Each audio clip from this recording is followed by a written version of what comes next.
Day Stat students. So today we're going to go over the binomial random variable. Now this is a specific discrete random variable. So all the rules that we talked about in the last section, they apply to the binomial. All right, that means that that if x is binomial, x can take on the values of 0, 1, 2, 3, so on and so forth. Now here's the thing is that it's only produced under special conditions. And when you put all those conditions together, that would be called a binomial experiment. Now here are the conditions, and by the way, you need all of them. You can't just have one of them or two of them or even three of them. You need all four. Okay, so if you got all four, great, got a binomial. You only have three of them, you don't. Okay. Now I'm going to go through these conditions. Going through them, they may not make a whole lot of sense until I give you an example. All right, so kind of be patient. Let's just go through them, and then I'll give you an example, and I'll show you how the conditions apply to the problem, and I think that they'll make more sense then. So one, there are n number of set trials, okay, meaning the number of trials is set in advance is not a random variable. So you can think of n as a number of trials, your sample size, okay? And that's got to be set right from the beginning. Two, there are two possible outcomes per trial. One outcome is denoted as a success and the other a failure. Because we have two outcomes per trial, that's why we call it the binomial. Bi meaning two. Three, the probability of success for one trial is going to be equal to lowercase p. The probability of failure for one trial is going to be equal to 1 minus p. And they don't change from trial to trial. They are set from trial to trial. They cannot be changing. Okay. And four, the outcomes of the trials are independent of one another. So you need all four of those, okay, in order to have a binomial experiment. And then the x, the random variable that comes from that, will be a binomial random variable. So how is the binomial random variable x being defined here? It's the number of successes in n trials. Number of successes. Okay, so here are the conditions again. Okay, and then that. And then here's an example. So let's say we flip a fair coin 18 times. What's the probability that we get exactly 10 tails? I can tell you up front that this is binomial. This is the easiest binomial I can think of. Okay. So let's go through the conditions to make sure that we understand what they all mean now. All right. So there are n number of trials, set trials. Okay. And so for our problem here, the first thing to notice is this, is that we are doing something over and over and over again. In the binomial, that's what's happening. We're doing something over and over and over again, okay? And when you do that just once, that's a trial. So what are we doing here? We're flipping a coin and observing either heads or tails. So when you flip the coin once, that would be a trial, one trial. So how many times did we flip the coin? We flip the coin 18 times. That means n is equal to 18. Okay? All right. How about the second condition? There are two possible outcomes per trial. One outcome is denoted as a success, the other failure. That's probably pretty simple here as far as having two outcomes. Either when you flip the coin, either you're going to get what? Heads or tails. The problem here is what exactly is a success? Well, basically, you go along with the problem. You go along with the problem. That's it. All right. And so let's go back to the problem. It says, what's the probability that we get exactly 10 tails? And so when the problem starts to ask you, what's the probability that we get so many of something, you make that something the success. That's it. So since the problem asked about finding probabilities for the number of tails, getting a tail on just one flip would be a success. You flip the coin, tails showed up. Success. Head showed up. Failure. That's all. Okay? If the problem was reversed and said, what's the probability that we get exactly, I don't know, 5 tails, or excuse me, 5 heads? Well, you flip the coin. If you get heads to show up, success. Tails, failure. Okay? So it just depends on what the problem is asking. That's all. You go along with the problem. Don't make it any harder than that. So you don't have to basically guess at successes. You just see what the problem is asking for and make that the success. All right. So let's talk about this a little bit more. Okay. Be careful. Successes do not necessarily mean something good has happened. Okay. Let me give you an example. We might run into a problem where it states the following. What's the probability that exactly 2 out of 20 randomly selected people have diabetes? Well, certainly getting diabetes isn't a good thing. However, with regards to this problem, it would be considered a success. Okay, so if you find a person with diabetes, success, don't failure. All right, so you just go along with the problem. Okay, the success doesn't mean anything good. By the way, even if the problem states what's the probability of getting exactly 0 out of 20 randomly selected people with diabetes, um, you don't change things around. Okay, finding a person with diabetes is still a success, and we're trying to find the probability that x is equal to 0. Okay, don't make this harder than what it needs to be. Okay, we'll get to x here in a little bit. Make sure that we got that down. That was kind of a showing you ahead of time what's going to happen with x. Example number 2, what's the probability of finding out of the next 50 customers who buy a car at a specific dealership that the car is black? Now, notice here that a person can buy a car that's black, green, yellow, red, gray, whatever, orange. Okay, so there's a lot of possibilities here. You go, well, how could this be a binomial? Well, what you can do is do this. You can make a success black and a failure all the other colors, and you can call it not black. That's all. Okay, so success would be black, failure, not black, all the other colors, and you can make it into a binomial problem then. So as long as you can basically whittle it down to 2 possible outcomes like I just did, you can make a binomial out of it. All right, let's go to the third thing. It says the probability of success for one trial is equal to p. Probability of failure is 1 minus p. And remember, they don't change from trial to trial. I kind of abbreviated on this slide here, but remember, they don't change from trial to trial. So for our problem right here, we have to find P. It's not just, flashing in bright red lights here, okay? So what we have to think through is, well, what's the probability of success for one trial? Meaning, what's the probability of getting tails on one flip? Okay, that's what P, lowercase p is here. Probability of success for one trial. So what's the probability of flipping a coin getting tails? Well, it's a 50-50 proposition because it's a game of chance, okay? And so that would be 0.5. So lowercase p would equal to 0.5, and every time we flip the coin, there's a 50% chance of getting tails. That's not going to change, okay?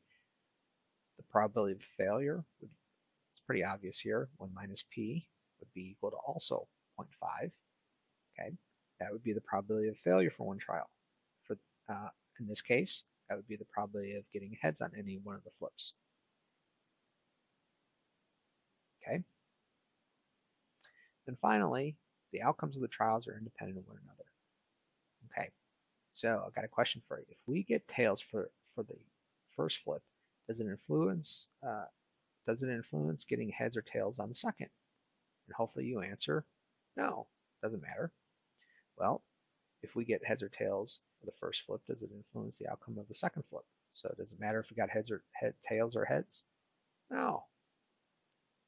If we get tails for the first 10 flips, does that influence the outcome of the 11th flip?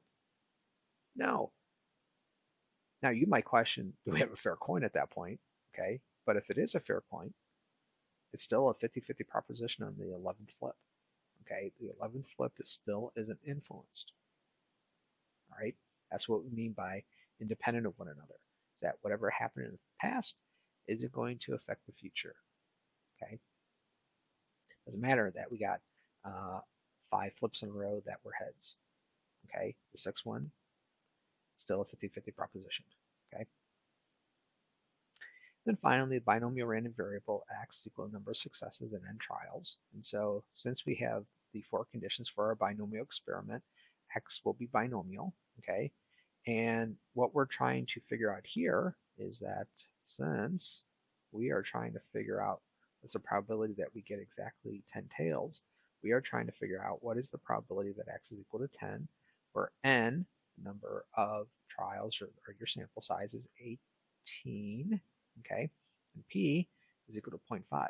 So once you define n, once you understand that you do have a binomial, you've got all four of these, and once you have n, figure that out. Once you have p and you figure that out, okay, you can go ahead and say, okay, x is binomial with these two as the what we call the parameters, okay, and now we can figure out this probability right here, okay. Now, there's a formula for it. There's the formula, okay. Don't freak out over it. It's a little easier than what you think. Okay, I'm not going to try to read it. It's not worth it. Okay, but there's the formula. Let's go through it. Okay, first of all, what is n with this exclamation point? Well, that's n factorial. Okay, n factorial. And so 3 factorial, what that is 1 times 2 times 3. Okay, so when you have 3 factorial, that's a mathematician's quick and easy and dirty way of saying, well, start with 1 and go to 2, 3, multiply all those until you get to whatever n was. So if you had 5 factorial, that would be 1 times 2 times 3 times 4 times 5. Okay. In this case, 3 factorial is equal to 6. Well, what exactly does this mean, just to give you a little bit of insight? What it means is this. If you had 3 things, we'll call them A, B, and C, and what this final answer of 6 means is that you can arrange these items, okay, in 6 unique ways. That means you can arrange A, B, and C like this. A, B, and C, A, C, B, B, A, C, B, C, A, C, A, B, C, B, A. All right? So those are all unique, different ways that you can arrange them. And you can do that 6 different ways. That 5 factorial, like I said, that would be 1 times 2 times 3 times 4 times 5. That would be 120. Okay? And that means that we have 120 different arrangements. I'm not going to go through that. That's what it means.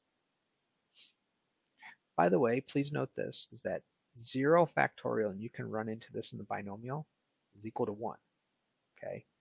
So if you had nothing, you have to just arrange it just one way. You can't. It sounds kind of funny, okay?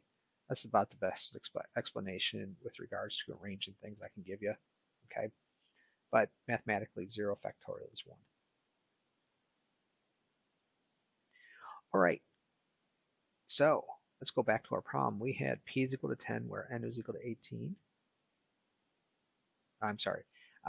We were trying to figure out the probability that x is equal to 10 where n is equal to 18 and p is equal to 0.5. All right, let's throw that into the formula. So notice I have 10 as a lower case x. Okay, so that's why I have 10 there, 10 here, okay, 10 over here, 10 here. All right, and then we have n of 18, so that's why I got that here, here, here, and then we have p is equal to 0.5. All right, so we got 0.5 here, 0.5 here. Okay, so you can see how everything kind of fits together.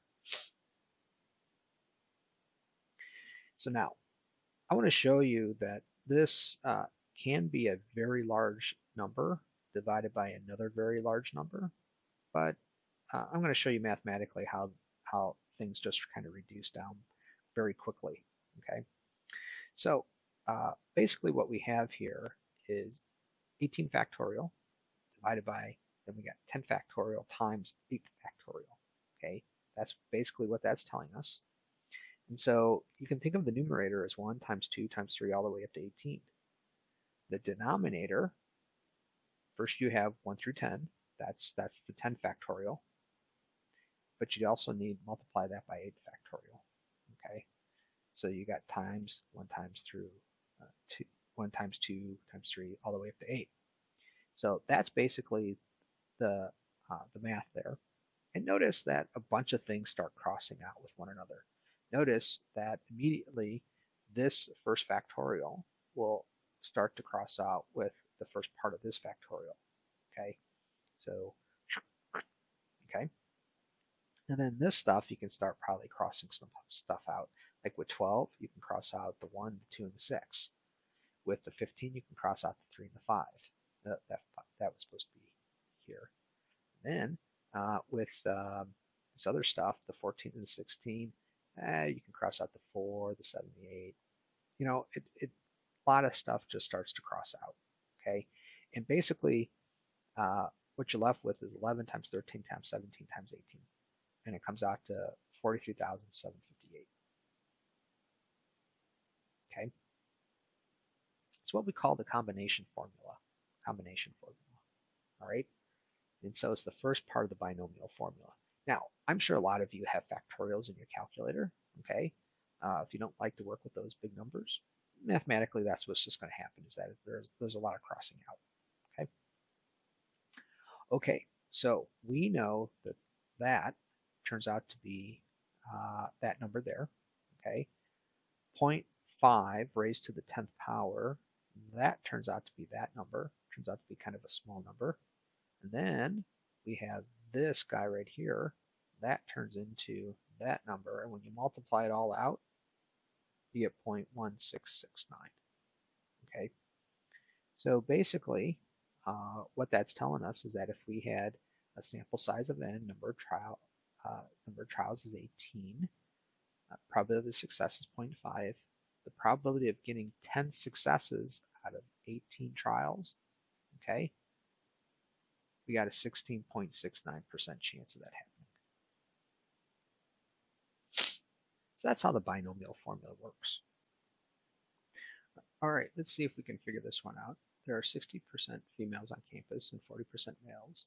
If we choose 3 students at random, what's the probability of getting exactly 2 females? That's A. B, 2 or more females. C, basically, what is that saying? 0, 1, or 2 females. So here, getting a female in any one of the trials is a success. Since that is a success, that means what? P must be equal to 0.6. All right, 1 minus P would be 0.4, and N is here 3. And X changes depending on what we're trying to figure out. X here would be equal to 2, here would be 2 or more, like meaning 2 or 3. This would be 0 through 2, okay? So like I said, N is equal to 3, P is equal to 0.6, okay? All right, so if we threw this stuff into the binomial formula, this is what we would get, all right? And what I'm going to do here is, we'll go through this answer here in a second, but what I want to show you is that this reduces down to 3 here, okay, and then this is 0.6 raised to the 2nd power, and then this is times 0.4 essentially. And what I want to do is I want to explain why this formula works. And in order to show you why this formula works, that it just didn't come out of thin air, okay, I want to show you using a tree diagram, okay? I want to show you the probability tree. So here, remember, getting a female was 0.6, male 0.4. Remember, this is not a game of chance anymore, so it's not a 50-50 proposition, right? It's a 0.4, 0.6 proposition, okay? So remember, this is giving us all the different possibilities for the first trial, and we can just have 2 here because we have the binomial, right? So there's the first person that you chose, okay, and their probabilities, okay? There's a second one, and here are the different possibilities, right? We can male, female, 0.4, 0.6, right? And here's the third person that you would randomly choose, okay? And so remember, to get these n values here, you would start multiplying. So if you went with this branch, this says take 0.4 times 0.4 times 0.4, and we get 0.064, right? 3 males. This one right here would be male, female, female, right? So male, female, female, 0.4 times 0.6 times 0.6, that would be 0.144, okay? So basically, if you have 3 trials, all right, with the binomial, you have 8 different possibilities in the end. Okay, you have 8 different possibilities. All right, now with that first problem where we were trying to figure out what's the probability of getting exactly 2 females. All right, notice this is that the place that we get the first instance where we get 2 females and 1 male would be this branch right here. Okay, so male, female, female, right? So 0.4 times 0.6 times 0.6, 0.144, right? Well, but that's not the only place that that showed up, right? Where else did we get 2 females and 1 male? This is another place, right? Female, male, female. Again, when it's in a different order here, but again, it would turn out to be 0.144. What's another place that it showed up? It showed up right here. It's just that, again, it's in a slightly different order. This time, you can get female, female, male, female, female, male. And again, 0.144, okay? And so notice there were 3 places, this one, and this one, where you could have 1 male and 2 females. Notice that the first part of the binomial formula, so I'm up here, okay, so the first part of the binomial formula gave us 3. What that's telling us is that there's 3 different branches in our probability tree diagram here that produces what we were basically asking for. 1 male, 2 females, okay? And then notice this part of the formula is trying to mimic what's happening here. That, okay, since if you're trying to get two successes here, okay, that would be 0.6 squared, and then 0.4, and right in the first power, just 0.4, right? So that's how the binomial formula works, okay? All right. And so the final answer here turns out to be 0.432 if you do the math, okay? Doesn't matter if you added up this with this or use the binomial formula, okay? Going to get that 0.432. Okay, now what we can do is we can make a PDF then. We can make a probability distribution function table out of this, okay? And so what's the probability of getting 0 successes? Well, 0 successes would mean getting 3 males, right? And that would be 0.064. How about 1? Well, there's 3 instances of that. We would just add those up. We'd add that with that with that, or take one of them and multiply by 3, right? And we would get this 0.288 number. 2, we know what that turns out to be. And then 3 is this last branch down here, 0.216. And if you added those up, what do you think they're going to add up to? They should add up to good old-fashioned 1, right? Should add up to 1. So there's a PDF that you can make from the tree diagram, okay? So to answer our questions here, what's the probability of getting exactly 2 females? Well, we know that one, 0.432. How about 2 or more? Okay, 2 or more, we would take these 2 and 3, add them up. How about from 0, 1, or 2? Okay, well, we would take this guy here, this one here, and this one here, add them up, and we get 0.784. Okay.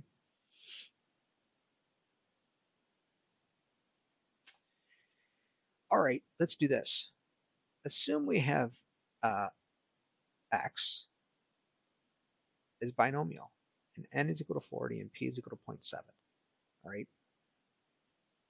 Seems reasonable if we were just going to go ahead and say calculate x is equal to 24, and it's probably reasonable to go ahead and put it into the formula. Wouldn't be too bad, okay? However, what about if we wanted to calculate the probability that x is less than or equal to 24? You know what you would have to do then? You would have to start with 0 here, okay? And you would calculate it out, and you would figure out that probability. then you would have to do this for 1, calculate that probability. Then you got to do that for 2, calculate that probability. You would have to add all those probabilities up until you got to 24. Remember, this is the binomial formula is only giving us exactly equal to x. Okay, so that means if you're trying to figure out the probability that x is less than or equal to 24, you would actually have to do this 25 times because you got to include 0 in there. That's a lot of work. Okay, so what can we do when we have something like this where it's not exactly equal to zero, equal to a specific number? Okay, it's less than or equal to, greater than or equal to. There's a couple of different things that you could do. Okay. Oh, I just emphasized that we would have to do this 25 times. Okay. So there's other ways of looking up probabilities for the binomial. Okay. You can use a binomial table or you can use technology. Okay. So let me show you technology in this situation. Okay. Let me show you technology. So we have n is equal to 40, p is equal to 0.7, and we're trying to figure out the probability of less than or equal to 24. Okay, so 40, 0.7, and 24.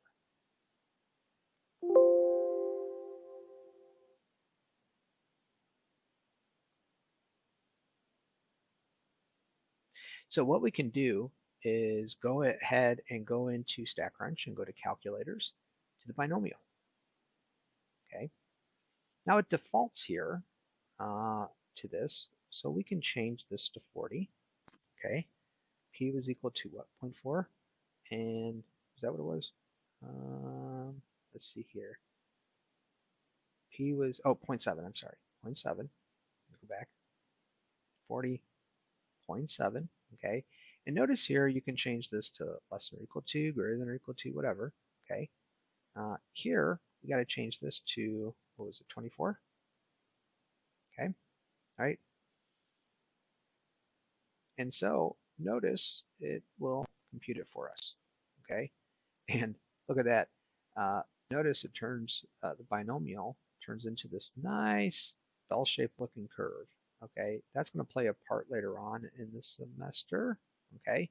Things a lot of times, things turn normal when you have a large enough sample size, but we'll talk about that down the line, okay? So notice you can figure that, use technology to figure this out, and I would just probably say it's 0.1151, okay? And what's cool about StackCrunch is that it gives you this nice looking graph here, and it highlights in red, okay, highlights in red what you're trying to figure out. So notice it starts with 24, it's adding all of this stuff up. Now, is there probabilities out here? Yeah, but they're really, really, really, really small out here, okay, very small out here, okay, and so it kind of just cuts it off, all right, very little probability out there, all right. So you can change this to whatever you want. Then you can change this to 100 if you wish. You can change this to 0.2, okay, and you can change this to, I don't know, greater than 67. I don't know. Oh, not much of a probability there. How about greater than, say, 14? There we go. Okay. So you can use, and there's a lot of different programs out there. You can go on the internet and probably find 10 million different places, literally, that you can fill in these numbers. Okay. But since we're using StackCrunch, it's a good place to go. Okay. Now, I did want to show you something here. Notice that if I make n small, okay, and I go ahead and make p equal to, say, 0.2, okay, I want you to notice something about the graph. Notice that when p is a fairly small number, less than 0.5, okay, and getting closer to 0, notice what kind of graph do we have? We have a skewed right distribution, right? Let's flip it. Let's say that instead of close to 0, we had it close to 1. Notice now we have a skewed left distribution, okay?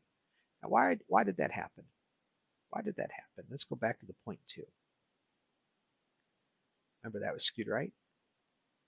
0.9, skewed left. Now why did that happen? Well, Let's say that you had a person, okay, who was really good at doing something, okay.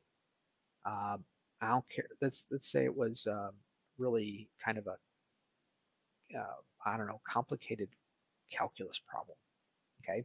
Say it was a pretty complicated calculus problem, all right.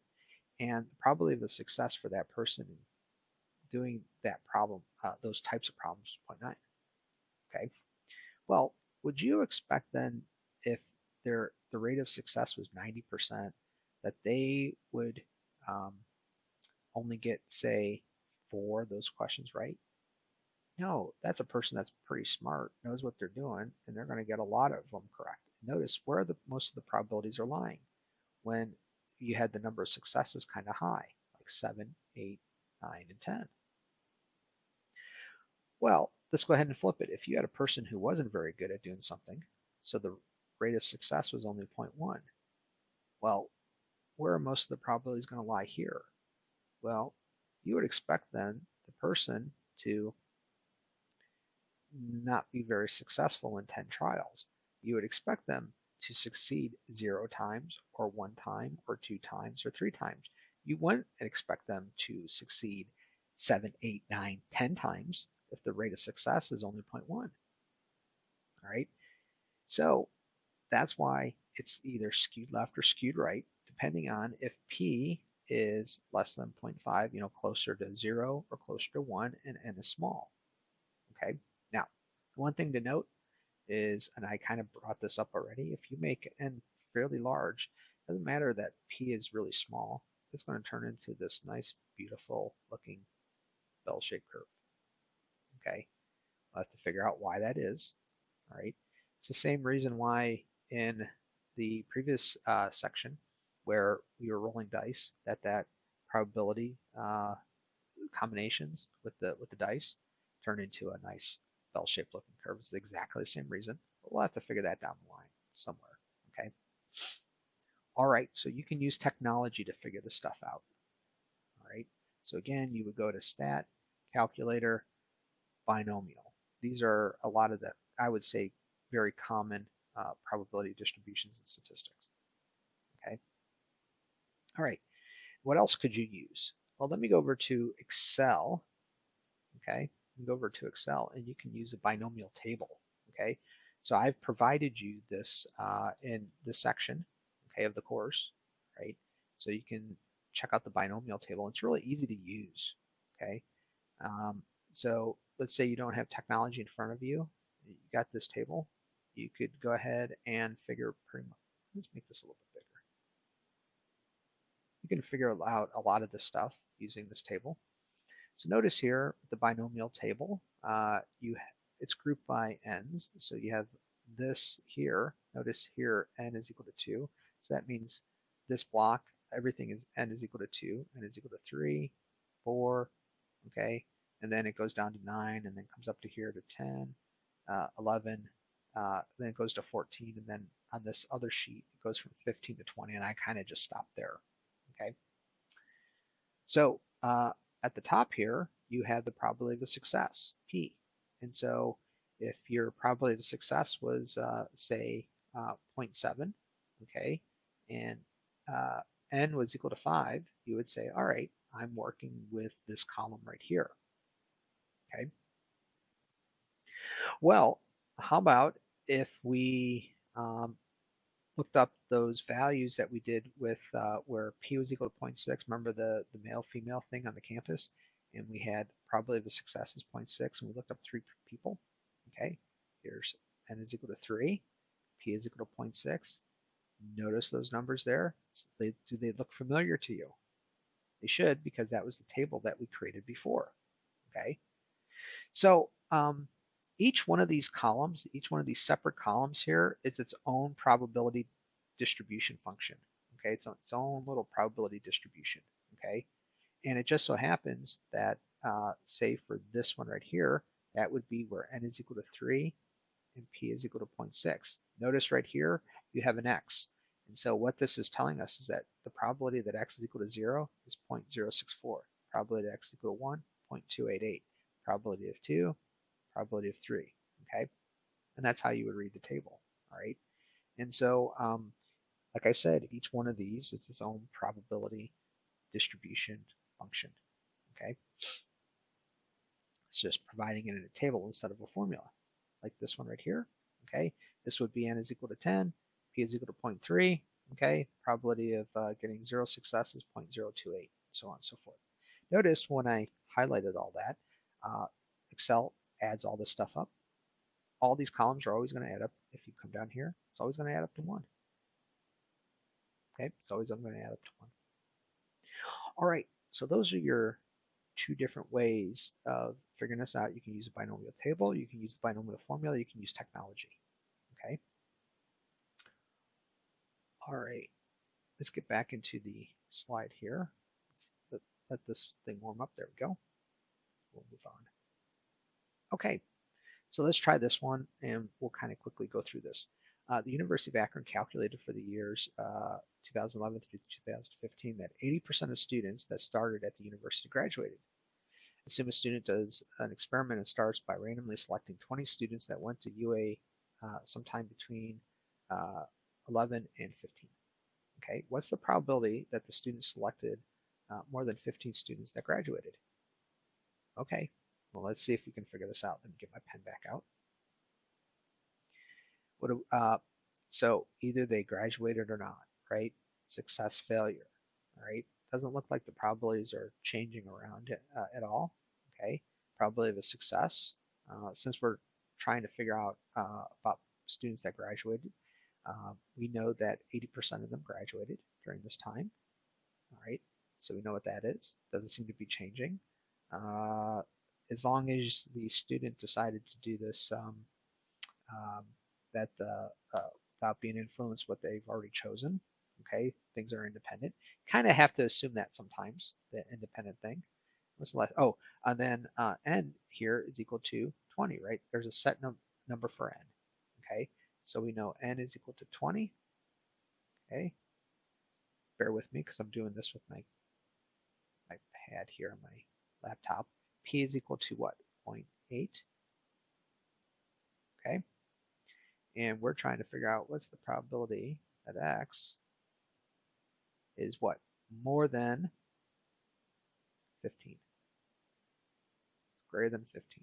So 16, 17, 18, 19, 20. We would have to add those guys up. So let's see here. Let me get back out of here. So P is equal to 0.8, N is equal to 20. All right. All right. Let's go over to, say, our table. All right. So here's 20. I'm just going to the table because we can figure this out pretty quickly. Okay. So notice here we need an n of 20. P is equal to 0.8. And so where are we going to go over here? Let's see, n of 20, P is equal to 0.8. We're in this column right here. We want more than 15. So we don't want to count 15 in there, right? So we don't want 15. We want 16 through 20. So we come over here. So we got 16, 17, 18, 19, 20. I highlighted it in Excel here.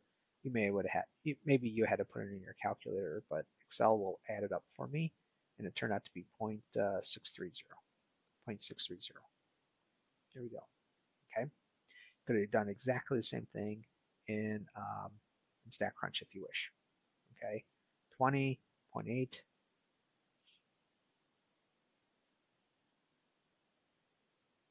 Sure you get the point. 20.8. And we want greater than 15. Compute 0.630 rounded to 3 decimal places. Okay, 0.630. That's what we got. Remember, that's what we got down here, 0.630. Okay. What's the probability that the selected at least 18? At least 18. So 18 or more, right? 18 or more. I'll just maybe I'll just go to StatCrunch. So 18 or more, that make sure you got the equal to sign there. Okay, 18 or more. Looks like 0.206 for 3 decimal places. Okay, we would figure out, we would see exactly the same thing in Excel, right? 0.206. Okay, so you got your choice. I didn't do it in the binomial formula. Okay, that would probably require something kind of special. Okay, but should we know how to utilize the formula? Absolutely, absolutely. Okay. All right, so we know what those turned out to be. I'm just trying to have my computer catch up. There we go. How about figuring out the mean or the expected value of the binomial random variable?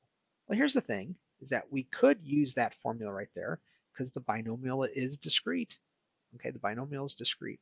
So we could go back to, say, the Excel spreadsheet and take each one of the x's, starting with 0, multiply it by its corresponding probability. And then 1, multiply it by its probability.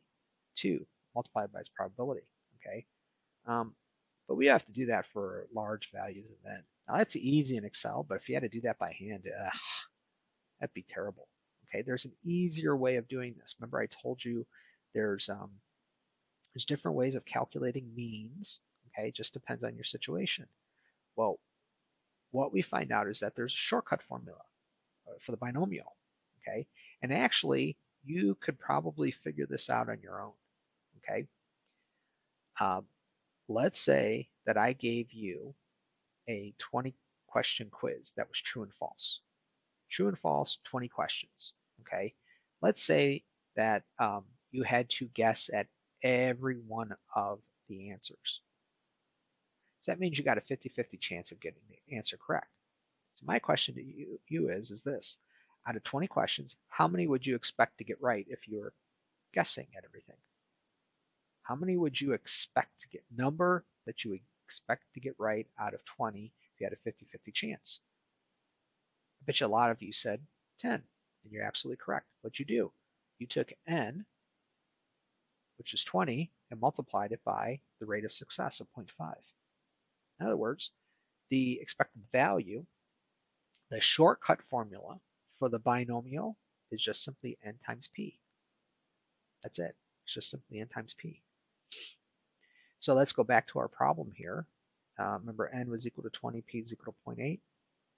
That means we would expect to get 16 for an average for x. Now, what in the world does this mean? Does that mean every time we run the experiment, we're going to get 16 successes? No. What this means is that if we ran this experiment over and over and over again, so maybe the first time that we ran the experiment, we got 18 successes. Great. The next time we got 15 successes. Next time we get 12. If we did this over and over and over again and averaged all these numbers, you know what the average would turn out to be? That guy right there. Turn out to be 16. By the way, this doesn't have to be a nice whole number. This could turn out to be 8.2. Leave it. Don't round means. Leave it as 8.2. Okay. Could you use this guy right here? Of course you could have. Okay. Remember, it turned out to be 16, so we had n is equal to 20, p is equal to 0.8. Okay. Well, let's go over here. Let's go back to the Excel spreadsheet. So here's my x's. Here's p is equal p is equal to 0.8. And so if I took x, okay, and multiplied it by its corresponding probability, all right, and did that for each one of the x's, add them up. Notice it turned out to be 16. Okay, that's just kind of long and drawn out. Okay, but you could do that. Just there's a shorter way of doing it. Okay. All right. Let's see here. Let's keep moving on here. There we go. So how about the standard deviation of the binomial random variable? All right. So we could use that formula. Wouldn't be too bad in Excel. Okay. Kind of a pain, but you could do it in Excel. Okay. Be fairly quick. If you had to do it by hand, that would stink. All right. So for the binomial, there's a shortcut formula to calculate the standard deviation. There it is. Okay. It's n times p times 1 minus p. So finally, the probability of failure finally comes into play here. So if you took the square root of n times the probability of success times the probability of failure, there you go. Okay. Again, you could use our formula that I showed you before that works for all discrete random variables. Okay. But there's a quicker way of doing it. Okay, and there it is. So let's go back to our problem here. So n is 20, p is equal to 0.8. You throw that into the formula, you get 1.79 students. Okay, so again, what does this mean? So remember, if we ran this experiment over and over again, maybe the first time we get 18 successes, next time we get 20, next time we get 15, okay, maybe we get 18 again. I don't know, okay. Eventually they're going to repeat, okay. You did this an infinite amount of times, and you averaged all of them, but you would have got this the 16 before, and if you took the standard deviation of these numbers, they're going to come out to the 1.79, okay, 1.79. So I'll go ahead and show it to you in Excel really quick using this formula right here, just to show you that I'm not lying. So we'll get out of this. Okay, let's go back to the Excel. So what do we got to do? We got to take, let's see here, x, right, all of our x's, subtract off the mean. We know that the mean is 16, so we'll do that. Then we got to square that and multiply it by the probability of x showing up, right? Got to multiply it by p. So that's what it is for the first value. Okay, then I did it for all the values. And then it says go ahead and sum them up. Now after we sum them up, what are we going to have to do? We're going to have to take the square root of that. There we go. Let it turn out to be 1.79, right? 1.79. There you go. Square root of 3.2. Okay? So that ends, I believe, this section with regards to the binomial. Thank you for your time.